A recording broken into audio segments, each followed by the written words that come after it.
Hello again. So we have another interesting talk lined up by Abhilash on Introduction to Quantum Deep Learning. Abhilash is a research scientist working for Morgan Stanley Capital International and is a former research engineer for HSBC Holdings. He has also authored a Springer publication on deep reinforcement learning in Unity, and he is a contributor for Google Research. He's a mentor for Udacity Nano Degrees in Deep Learning and has been associated with several organizations in mentoring for deep learning. Over to you, Abhilash. Yeah. Hi, thanks for the introduction. Hi, everyone. So this session is going to be about quantum deep learning. And this is a very interesting session. The reason being, most of the deep learning that we see nowadays when it comes to the field of NLP, computer vision, reinforcement learning, any variant of semi-supervised learning, we see that it is conglomerated with deep models, be it transformers, be it any Keras models, TensorFlow models. And this is actually the realm of classical learning. But what happens when we try to see beyond classical learning? So in this talk, I'm going to show you and rather give you a perspective how we can analyze classical circuits in the eyesight of quantums. The main part of quantum learning is going to be revolving around qubits. Qubits are the fundamental parts of any quantum computing system. So to start off, we'll be starting off with Introduction to Quantum Computing and what does it mean? What are qubit systems? Quantum variational circuits. We'll be seeing about how to create hybrid circuits. These are circuits which employ both classical components as well as quantum components together. And we'll be seeing how these combined hybrid circuits provide so much of a boost in performance when it comes to task-agnostic machine learning, be it NLP, be it graph learning, be it reinforcement learning, or any kind of learning. So, and we'll be seeing the applications of these in the field of quantum reinforcement learning and quantum NLP, which are topics of active research. And we'll be ending off with democratizing the adoption of quantum circuits or quantum ansatz over deep learning models. That being the content of today's talk, I'll be moving forward to the first part, which revolves around what is quantum computing and qubit systems. So the fundamental part of quantum computing came from Max Planck's idea, right? So where each body can be converted into a particle, and that particle can be resonated in the form of bits, that is zeros and ones. The peculiar characteristic of a qubit is that these qubits have only two states. Either it is 0 or it is 1. But we cannot get the intermediate states in which a particular qubit lies in a particular time step. We can only see what happens after we perform certain operations on those qubits. So we can think of them as kind of a black box where we know that the qubits can attain only zeros and ones, but we do not know what is going to be inside the operations, what is going to be the intermediate stages of those qubits. And that is very interesting because it opens up an exponential possibilities. When we think from a classical perspective, in classical deep learning, we are bounded by the number of dense layers that we have. We are bounded by the number of sequential neurons that are there, be it any classical circuit for any deep learning task, sequential models. But in the case of qubits, that particular intermediate space goes up exponentially high because we are not able to store those intermediate operations of those qubits. We can only store the terminal final values, that is zeros and ones. And these qubits have certain interesting properties. They have these properties which are known as waves, that is the amplitudes, and they have certain important properties called as phases, the most important property. So these qubits are actually arranged in the form of a sphere, which is known as a block sphere.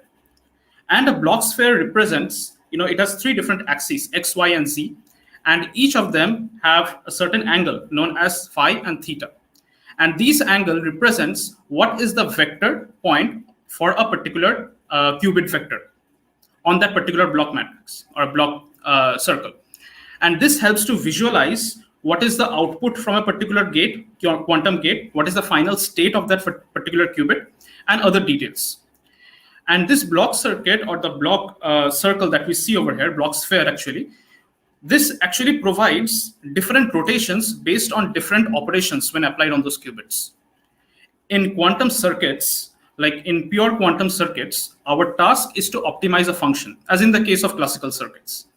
Like, let's say in computer vision, if you want to do a classification on MNIST data sets, like digits classification, or you want to train a GAN, adversarial network, on that. So there we have a cost function, or effectively called as a loss function, which we want to optimize. And we apply different kind of circuits, different kinds of layers on top of that. But in the case of pure quantum circuits, we are trying to optimize another cost function, which tries to optimize the rotations. Quantum qubits are basically relying on rotations. So after each operation, the particular qubit will get rotated based on a certain axis. It can be an x-axis, y, or z. And what we do after that, a particular classical pure quantum circuit gives the output in the form of an expectation value, because that is the final state which we can collect. Because as I mentioned before, we cannot harvest the intermediate states when a particular gate operation is happening on a qubit. We can only collect the terminal states. That is the raw expectation values. Now, this is very beautiful to understand, because what happens when we try to merge these qubit-generated qubit systems, rotational qubit systems, along with the qubit gates, along with classical circuits. So a qubit, as you can see, it can be represented as in the form of a sinusoidal pattern, like cos theta, right?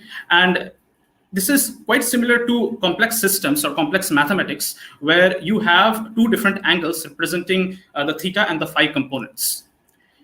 There are different gates when it comes to qubits. One of the gates are X gate, Y gate, Z gate. These gates are actually rotations based on that particular axis. Let's say the Rx gate or the X gate is represented by the polymatrix 0, 1, and 1, 0 combined together. In the matrix form, it is 0, 1, and 1, 0.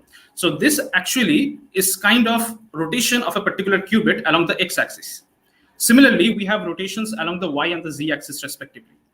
And these rotations are actually a part of a randomized quantum circuit, which tries to optimize certain loss functions.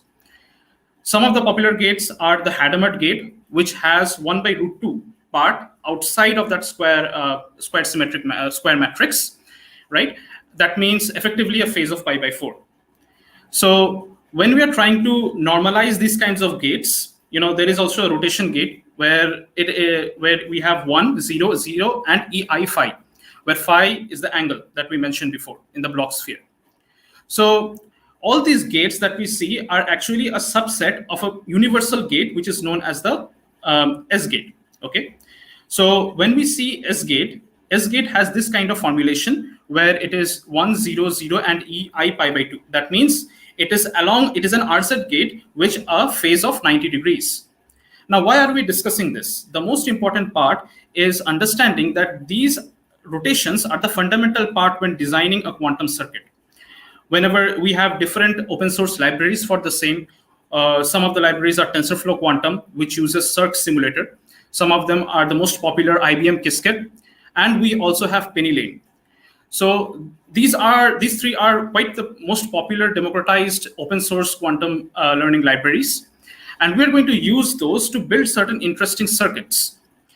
And these circuits employ rotation, and the fundamental parts of these rotations are particularly taken from these kinds of gates: RZ, RX, C0, right? Hadamard gate, S gate, and T gate. These gates are very simplistically can be understood as rotations of a particular qubit along certain degrees along a certain axis. And we are interested with harvesting the final values, which is coming out of a circuit, quantum circuit, and getting the raw expectation values. An interesting point to mention is that whenever we consider the raw expectation values, we use the Pauli operator. The Pauli operator actually gives us the raw values of a particular expectation of a particular qubit.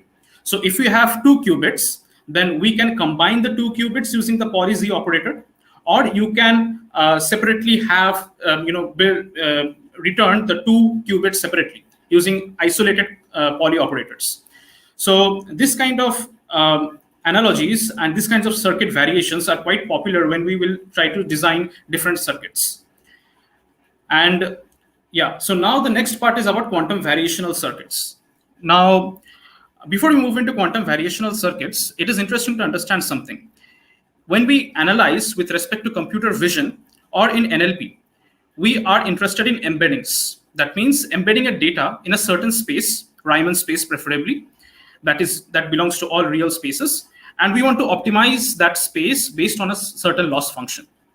And we create certain different models on top of it. We try to use some optimizers on top of it to optimize that loss function and to get a favorable value. Now, the same idea, just in a different sense, comes to quantum systems. So here, instead of encoding them to Riemann space, we encode them to something called as a Hilbert space. Now, these encodings or embeddings are part of something which determines the angle of that particular qubit. It also determines the phase, or that was the angle actually. It also determines the amplitude of that particular embedding, and it may determine the basis vectors of that particular qubit system or that qubit vector. So there are three kinds of embeddings that we are going to see. One is known as the basis vector, basis embeddings. So basis embeddings associates each input with a computational basis of a qubit system. So all the systems that we see are encoded as zeros and ones. Classical data, when we want to encode it in basis embedding, has to be represented in zeros or ones. It cannot be encoded in decimals or float values. This is because we are only converting and embedding them into a 0-1 space rather than in a decimal or a floating point space.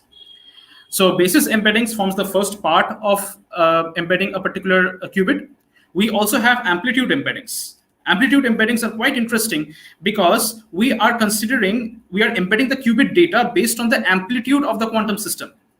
So a normalized classical, let's say, n-body system or an n-body data point is represented as a sinusoidal pattern when it comes to qubits. And this is actually very, very important.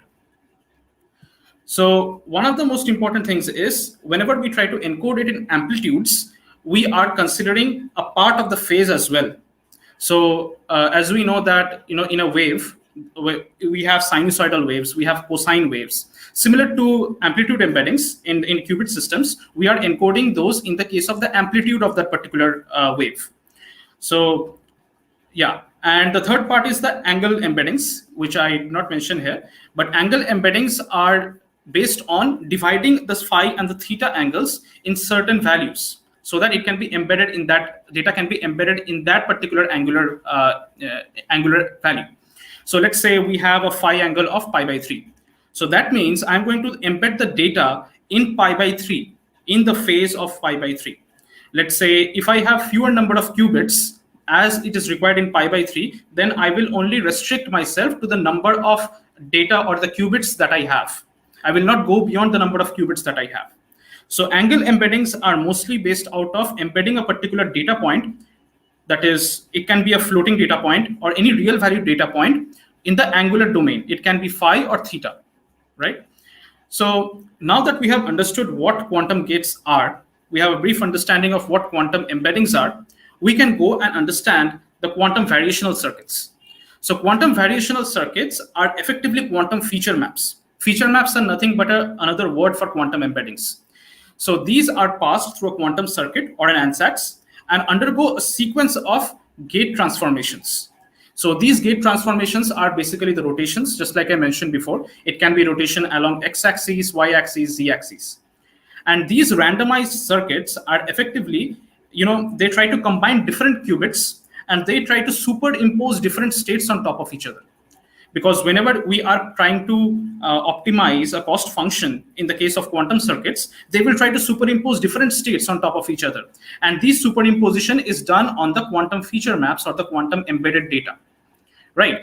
And these kinds of overlapping and entanglement, particularly the word is entanglement in quantum.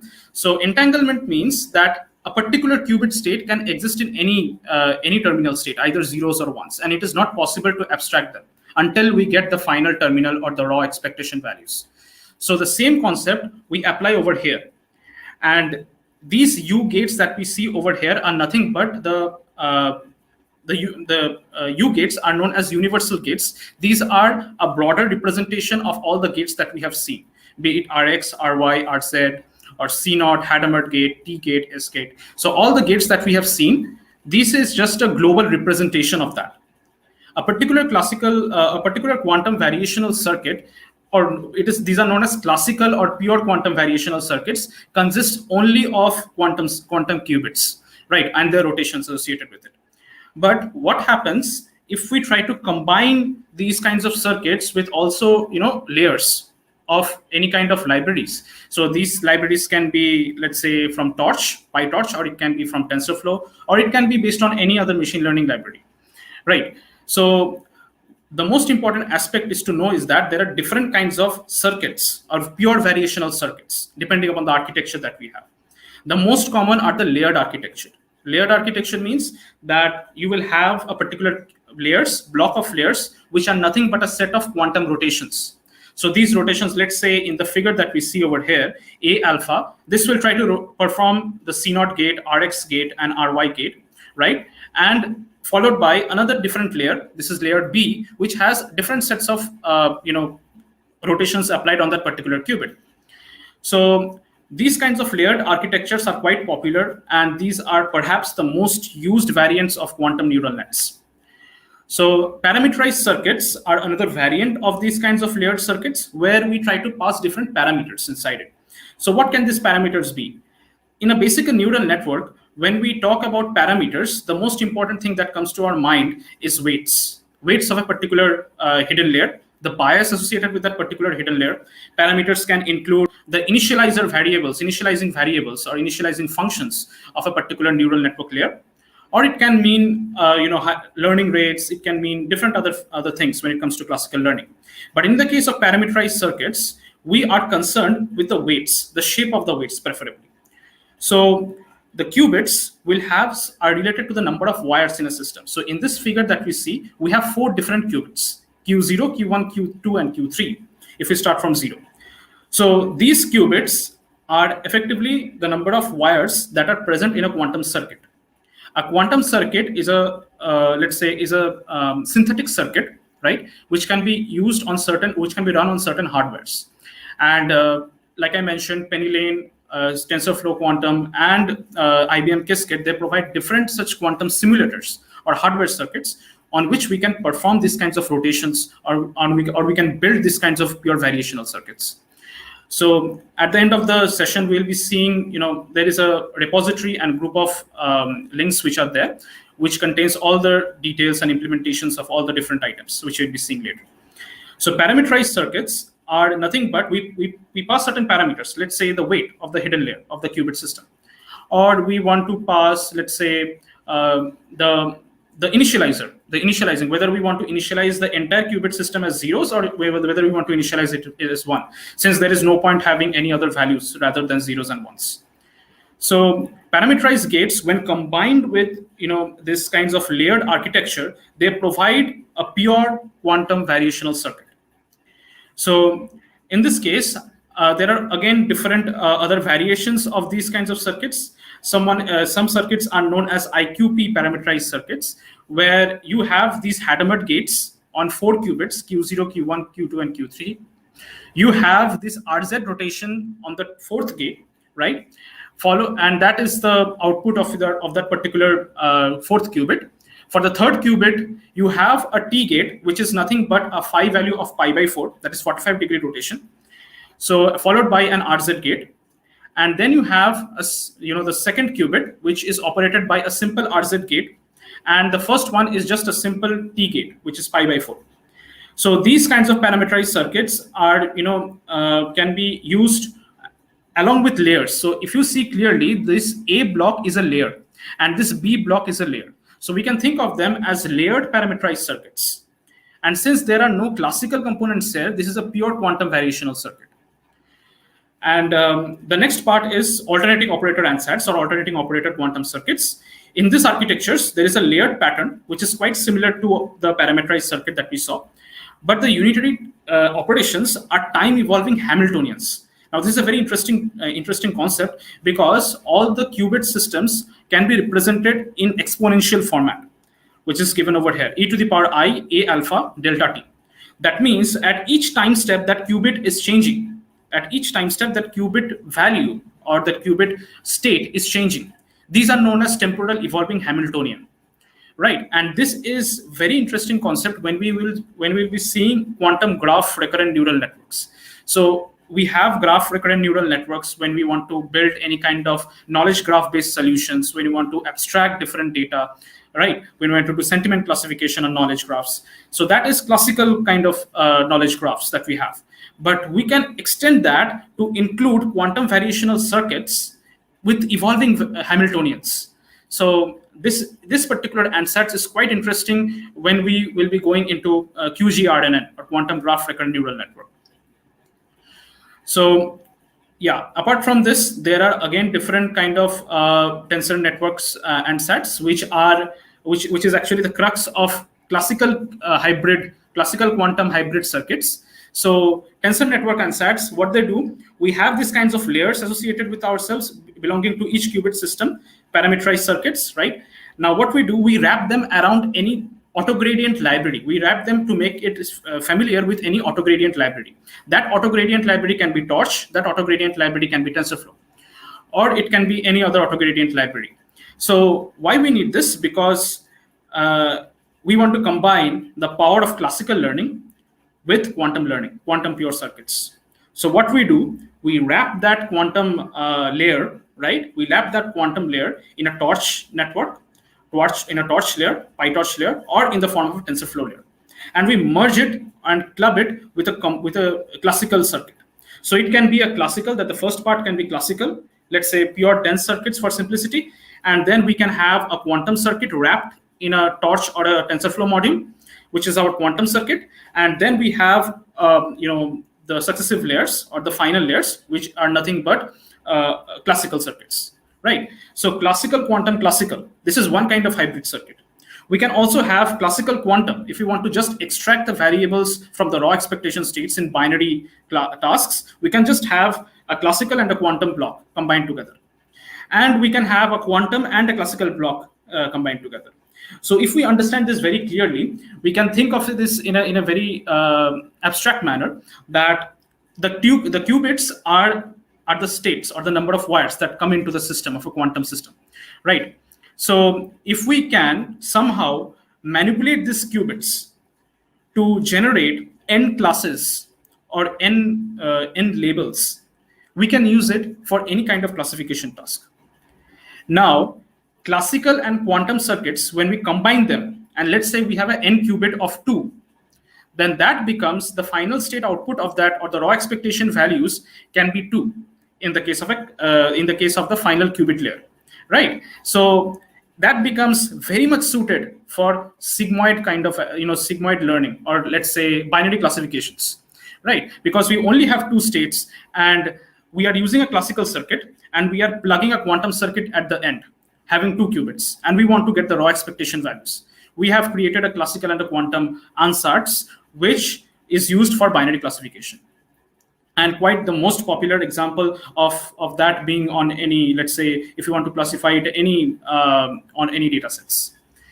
So moving forward, the next point is actually the hybrid quantum circuits or classical quantum circuits, where you have classical layers and quantum layers combined together.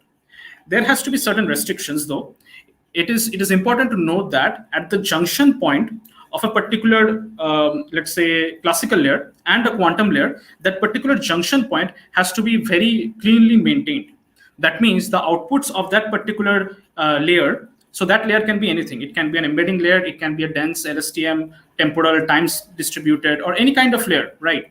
So that output of that particular temporal or deep learning layer should match with the inputs corresponding to the quantum layer. So let's say if you have n qubits equal to 5, that means the total qubits of the system are 5, and we are trying to input a dense output of, let's say, 10, then there will be a clash, because that dense 10 outputs cannot be converted into 5 qubit states on which the operations can be. The intermediate hidden layers can increase inside the qubit, but the limit is 5 in this case. We cannot exceed that qubit limit. So that is an interesting point. We have to look into it, because whenever we are at the junction point of classical and quantum learning, we can only pass that much of data that much of quantum embedded data or classical data inside the quantum circuit as much as it can hold. So let's say it can hold five bits or 5 quantum bits. Then we should not be passing six amounts of classical data or 7 or greater than 5 bits of classical data. So that will create an error. Similarly, at the extraction point, that means at the junction of quantum layers and the pure classical layers, the outputs of the quantum layers should be consistent with the input of the next layers, the classical layer, right? And one important aspect is that we can expand that layer. So let's say a qubit system is 5, and we want to expand the next dense layer to contain, let's say, 10 labels. Okay, so we can do that. That can be done. But during the starting point, that means the junction of classical and quantum, that should be taken care. So yeah, so this actually is an example taken from Penny Lane. So in quantum CNN, what we have, we are trying to build a 2-neuron classical layer. You can see it over here. And we are trying to build a quantum circuit or a quantum circuit which contains, let's say, different gates. It can have a Hadamard gate, it can have S gate, or any kind of U gate, right? And this is wrapped around the Keras layer. Okay, and we are going to output the values of this Keras layer into a 2-neuron classical layer, and we can use sigmoid or softmax to give a binary classification problem, right? So this is like a fundamental, I would say, the most basic concept of what a hybrid quantum circuit is. So you can plug in different parts of the quantum rotations, club them into a layer, quantum layer, wrap it around any library, be it Torch or TensorFlow, and we can just club or keep it separate, or we can club it with other corresponding Torch or TensorFlow layers. So this being the thing, there is some important concept regarding the same. Some important concepts are, like, whenever we are trying to optimize a cost function with the use of quantum classical hybrid kind of circuits, it is interesting to note that in some cases the learning may get thrashed. That means it may get stagnant. This case is known as barren plateaus, a very popular concept in quantum neural networks. Barren plateaus are nothing but let's say the change in the gradients or change in the weights, because the quantum qubits are also trainable parameters. So there is also backpropagation happening. So that backpropagation on the qubits, the change in the weights is so slight that it is, I would say, an exponentially small part or an exponentially small part of the qubit system. So that is what, it is getting stagnant. That learning part is getting stagnant, and we are not able to learn. That quantum circuit is not able to learn anything. This happens because we are concerned ourselves with creating randomized quantum circuits. Just like I said before, we are creating randomized quantum circuits, like, let's say, rotation blocks, and conversion blocks, C0 blocks, Hamilton blocks, like these kinds of blocks we are creating. But also we have to note that these kinds of randomized blocks are the root cause of barren plateaus. So there are ways to resolve that, but this idea should be very much clear. Also, quantum hybrid circuits have a good performance as the loss landscape in which it operates generally tend to avoid barren plateaus. So these avoiding techniques are used, there are certain techniques to avoid them, which one of the most popular technique is to increase the layer. So layer-wise, if we increase the depth of the quantum circuit, and if we train the first part of the quantum circuit and keep the remaining part frozen, or we keep the first part frozen of the quantum circuit and keep the remaining part trainable. So that particular, this kind of layer-wise increasing of depth of the quantum circuit tries to alleviate this barren plateau mechanism. So, and again, there are different kinds of methods like Nesterov or natural gradient descent or Fischer approximation. Fischer approximation is quite popular when it comes to avoiding barren plateaus. So in the next case, we'll be seeing how to build a convolution network. So convolution networks are nothing but, let's say we want to build a convolution circuit for MNIST digit classification. What the circuit does is, it instead of having a quantum classical kind of a hybrid structure, we will be using a pure classical circuit. That means only will have convolution and dense layers, a pure convolution circuit, but we'll be encoding the data. We'll be encoding the data in a different format. We will not using the raw data. We'll be encoding the data by applying rotations on the pixels. So you can see that this is a particular pixel of the input image. and we try to apply rotations on those pixels. Now you can think of this as a kind of angle embedding, because we are trying to apply rotation gates on these pixels. So we are trying to apply angle embeddings and embed the data in angular domain to provide that input embedded image. And this image can be passed into a pure classical circuit for classification. So this is the crux idea of convolution neural networks. So and the corresponding circuit structure has been taken from Penny Lane as well. So the beauty of this circuit is that whenever we are training this kind of hybrid circuits like quantum and classical, quantum, classical, these kinds of circuits, they take a lot of time, because just like I said, it is not the fixed states that is there in the hidden neurons. We are trying to have infinite number of states with the help of this qubit, right? We are trying to have an infinite number of states, because what kind of rotations happen and what are the intermediate states we can never know in a quantum system. So the intermediate states are infinite, and optimizing that particular system and optimizing that particular qubit system is what is the goal of classical quantum classical circuits.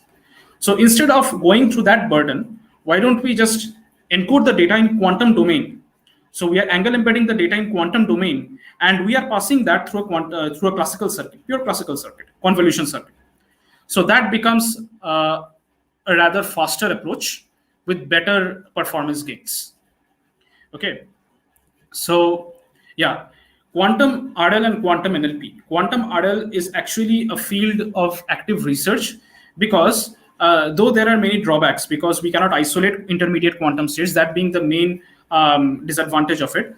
But we can use quantum. It has been shown that we can use quantum, quantum ansatz or quantum classical circuits as intermediate parts in our any kind of reinforcement learning algorithm. So let's say we have an on-policy algorithm. Let's say it is PPO or TRPO, any kind of algorithm which tries to update the policy at each time step. So in that case, just like we saw, we have finite number of policies, right? But what will happen if we try to expand that policy domain to infinite dimensions? So that opens up a lot of possibilities, right? Because whenever we try to optimize a policy in a reinforcement learning on-policy reinforcement learning algorithm, it tries to maximize the efforts or maximize the rewards coming from that policy by gradient ascent. Now, what will happen if we try to expand that domain itself? What will happen if we try to, with the help of qubits, we try to expand that particular domain? Instead of having n number of finite policies, we can have, let's say, 2 to the power n number of, let's say with 2 qubits, 2 to the power n number of finite possibilities, right? So let's say with 9 qubits, we can have 9 to the power n policies from which the agent can pick from, rather than n just simple n policies. So that is actually the idea behind applying quantum reinforcement learning on deeper algorithms, particularly in off-policy techniques like DQN, deep Q learning, or let's say DDPG, or any kind of deep Q, off-policy algorithms. The values, we are concerned with the values. Now, in that values, there are infinite, and we maintain a buffer size to accommodate that value. Now, what will happen if we try to have infinite number of values? The scope of quantum reinforcement learning has been explored on policy, and has been explored on tabular Q learning approach, or simple DP-based Q learning approach, table-based Q learning approach. So, but it has been shown that this is a field of active research, and a lot of things can be coming out of this. So there is one algorithm which is known as Grover's algorithm, which tries to apply, and tries to retrieve the most favorable states coming out of a quantum circuit or a quantum classical circuit. So this is a very peculiar algorithm and quite difficult to understand, but these are based on entirely rotations of a quantum qubit. So in the field of quantum search, Grover's algorithm is actually really well, because Grover's actually returns the most favorable quantum qubit that pertaining to a particular search, right? So, and these kinds of circuits, just like I said, these are based only on changing the angles, that means phase shift or rotations, and amplitude modifications or amplifications of the amplitude. So quantum search in QHC is used in researches spanning NLP search. Okay. Apart from this, we have, just like I mentioned, quantum GNNs or graph neural networks. So quantum graph neural networks are employed because we want to abstract knowledge graph-based information with the help of quantum circuits. So, and these kinds of circuits, they change over time. Just like I mentioned, quantum temporal Hamiltonians. And this time evolved Hamiltonian can actually be used to find similarity. Let's say in the case of NLP, it can be used to find semantic similarity between distant nodes in a knowledge graph, or it can be used to cluster different sentiments or the same sentiments and different contexts pertaining to a cluster. Right. So it can be used for clustering. It can be used for sentiment classification. It can be used for broad items in NLP. And the reason why it is still under research is because quantum GNNs are very hard to stabilize, because graph neural networks, they itself have let's say a huge number of nodes, a huge number of embedding space. And if we combine quantum embeddings on top of it or quantum graphs on top of it, it becomes a little difficult to tackle that problem. So that being said, there are also applications of these kinds of variational circuits in GANs, where we try to predict whether a particular label is fake or a particular label is real. It in the case of image classification, right? So QHCs are used, almost everywhere. The reason for using this is because the infinite number of possibilities in the intermediate steps, rather than a fixed number of possibilities. So, and as we know that the advent of quantum computing is and will be there, and most of these neural network models will be is going to be hopefully teleported to quantum or hybrids kind of circuits. This kind of circuits are especially important for all kinds of learning. We saw NLP, we saw reinforcement learning, we saw computer vision, we saw GANs, right? So in GANs, we can use a quantum variational layer, right? A quantum variational circuit, and for the discriminator, and a quantum variational circuit for the generator. And we try to optimize, the different loss functions, just like in a classical GAN, right? Simple GAN, right? And we try to build, determine whether the discriminator is trying to, is predicting the real or is predicting the fake data, fake information. So these kinds of circuits are actually quite interesting, because for GANs particularly, it opens up an entire realm of possibilities. So that is the last part of this particular talk, democratizing the adoption of hybrid circuits. So it is an entirely new paradigm, and there has been so much of development. But ultimately, at the end of the day, quantum circuits are nothing but these tensor or matrix multiplications. Okay, and we try to perform the same logic that, and the logics are quite restricted, because we can only apply different kinds of rotations. We can apply different phase shifts. We can apply embeddings, right? And these are quite restricted. But using these restrictions, we can create like infinite number of possibilities.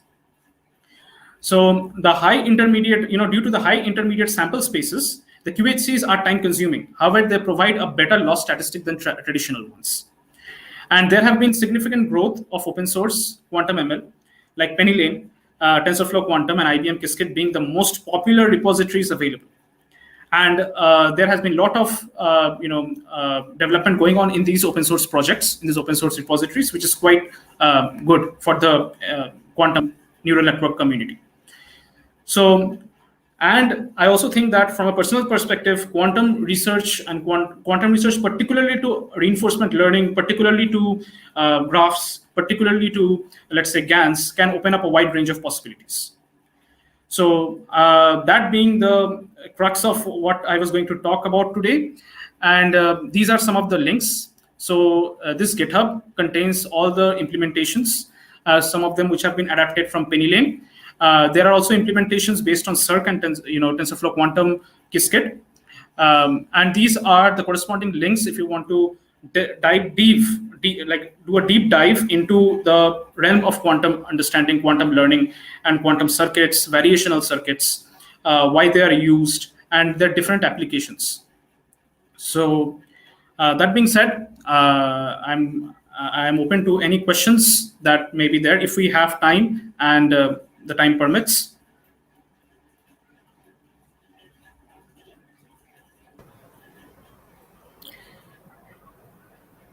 Okay, Thank you so much for that talk, Abhilash. We, in fact, do have a couple of questions. I'm just going to start displaying them here, and you can take them one by one.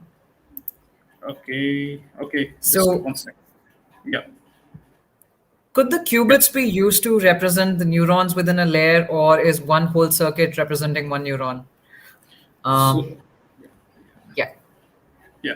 So, very good question. So, the qubits, what are the qubits? The qubits have finite states, that is zeros and ones, and a superposition of them. It can be zeros plus ones, like that. Now, the qubits can be enrolled in a particular layer that we saw. So the question is, if we can use the qubits as intermediate layers inside a classical circuit, yeah, that can be done as well. Because whenever we are trying to wrap a particular qubit or a quantum layer or quantum circuit in a library, let's say Torch or TensorFlow, we are doing, we are taking that and plugging it into a classical circuit, as a layer in a classical circuit. That means we are just wrapping it around a gift cover, let's say, and that gift cover can be Torch or TensorFlow, and we just plug it in. So instead of having, let's say, dense, let's say fixed amount of dense, let's say 64. So 64 dense layers 3 times. What will happen if we do 64 and let's say a qubit layer of 9, okay, and then we have 64. That 9 will have 2 to the power 9 combinations, if I'm not wrong, in the intermediate hidden stages. So think about, instead of 64 intermediate neurons, you will have 2 to the power 9 intermediate neurons which you're trying to optimize. So that opens up a space of possibilities, right? Interesting. We have 2 more questions. I think we have 2 minutes, so let's take them. Yeah. So during the exit junction from a quantum circuit into a classical one, wouldn't the observation result be a probability result of the calculation and not a pure 0 and 1 answer? Yeah, that can also be done. So whenever we are extracting it from the poly operator, we are getting the raw expectation values. And these expectation values can be interpreted in the form of either binary zeros or ones, or it can be interpreted in a phi theta angle. So there are, just like I mentioned, there are 2 angles, phi and theta. So generally, we'll be seeing that whenever we try to apply poly or raw expectation values, we'll be getting the floating point values associated with these inputs, right, qubits. And so you can do lots of things associated with it. So let's say you want to add the poly expectation values for all the qubits, and then normalize them. You can do that as well, or you can extract poly operator for the first, for the second, for the third separately, and use them separately as well. So lots of possibilities. So not only the probabilities, but also pure 1 and 0. That can also be the answer. Okay. We just have a minute now, so I guess the remaining questions can be taken up in the breakout Optiva room. So everyone, please head over there, and Abhilash would be happy to answer your questions. Thank you.